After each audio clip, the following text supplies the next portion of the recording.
Restons sur cette question de l'écologie qui reste quand même capitale. Alors Yazid Ait Mahiddine a rencontré, interviewé Kamal Louafi, qui est un autre expert paysagiste, et lui donc qui a une très bonne, une longue expérience en Allemagne dans le domaine de l'urbanisation. C'est aussi un membre, comme je vous ai dit, de la commission du projet Smart City. Donc on écoute son témoignage et on revient juste après.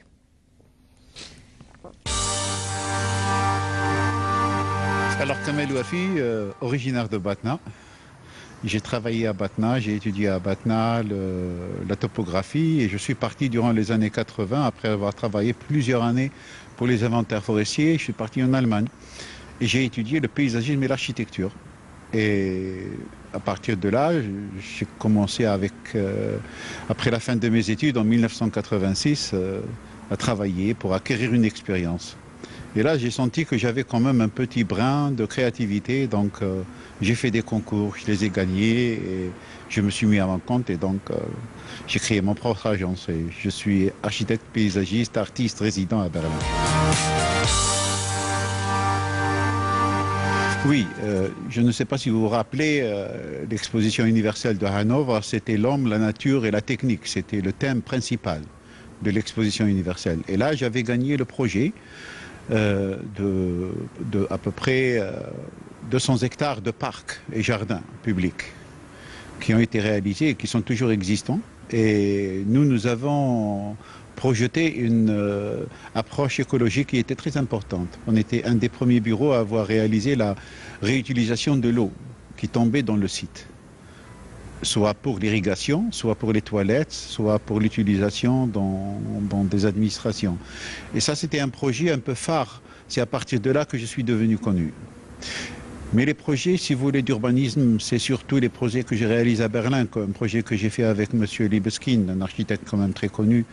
Et c'était la Landsberger Allee, on avait inséré des moments verts dans cette façon urbanistique que lui, il avait conçue.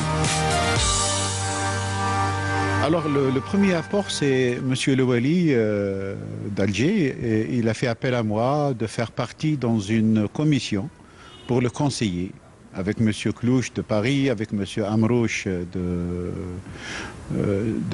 d'Alger, avec M. Boazine du Portugal qui a travaillé pour le PTO, avec le Parc Expo. Et donc on fait partie d'une commission et on gère un peu le développement du PTO, le développement du POS. Donc on vient une fois tous les mois pour 2 jours, mais on travaille dans nos bureaux respectivement et on fait des propositions, si vous voulez, des corrections de ce que fait le CNERU.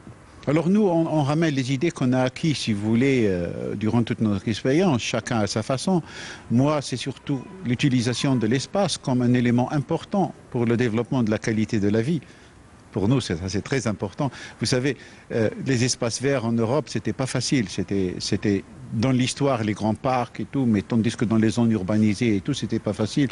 C'est depuis les 20 dernières années qu'on a commencé en Europe, si vous voulez, à les injecter, à les transformer, et enfin que ce soit un salon, la 3e chambre. Alors nous, avec les climats qu'on a, je dis toujours qu'il faut savoir consolider des espaces composés avec le soleil, mais surtout de faire des projets, et ça c'est la tâche la plus importante en Algérie, avec l'existant. Donc vous savez qu'on a énormément de constructions qui ont été réalisées à une vitesse extraordinaire.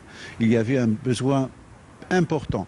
Et quand vous allez en Algérie, n'importe où, à Oran, à Alger, pas simplement à Alger, pas simplement à Oran, à Batna, un peu partout, vous avez ce qu'on appelle des constructions qui sont nées et tout autour, le sol est nu. On n'a rien fait. Et donc, c'est une tâche très importante pour les paysagistes et pour les Algériens de savoir maintenant développer des espaces avec l'existant. Et ça, c'est très important. Alors moi, je peux parler un peu de mon expérience personnelle.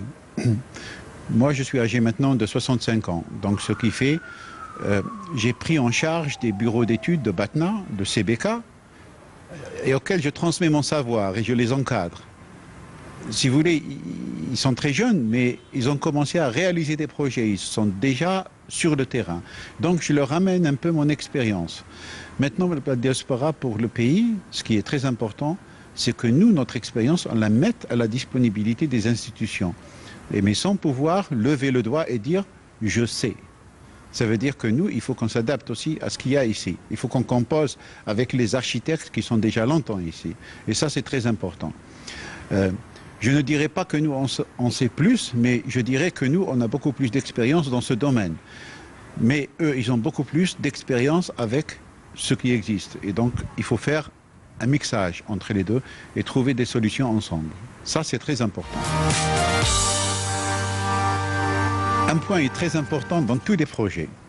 Il faut que le maître de l'ouvrage, ça veut dire celui qui met l'argent, l'investor, si c'est l'État ou le privé, il faut qu'il s'engage, comme l'a fait M. Serraoui, par exemple, à Biskra.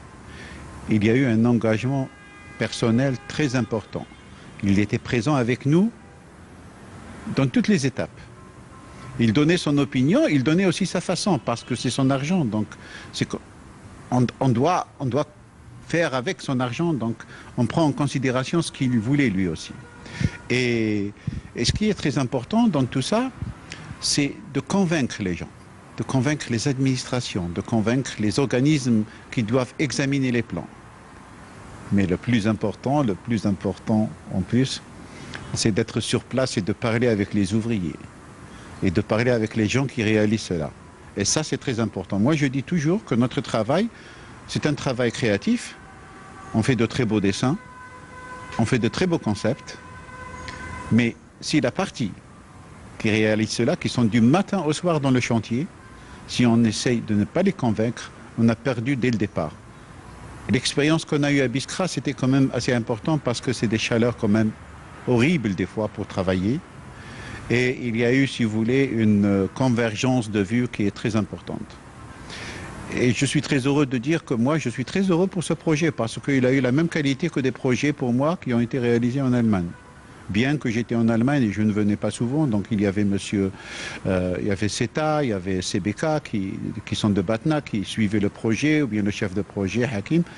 Mais ce qui est important dans tout ça, c'était cette communication. Moi, je fais un appel toujours à mes étudiants et je leur dis, 50% de votre travail, c'est votre créativité et le reste, c'est la communication. Il faut convaincre. Et si vous prenez quelqu'un avec vous dans le bateau, soyez sûr que vous allez arriver à bon port. Oui. Voilà, donc c'était le témoignage, plutôt c'était des propos recueillis par Yazid Ait Mahiddine. Donc il a interviewé Kamal Louafi. Kamal Louafi, donc on peut trouver ses publications, on peut trouver un petit peu son travail qu'il a fait au niveau d'Allemagne, donc les différents jardins qu'il a conçus. Donc ce sont des livres qui ont été édités. Voilà.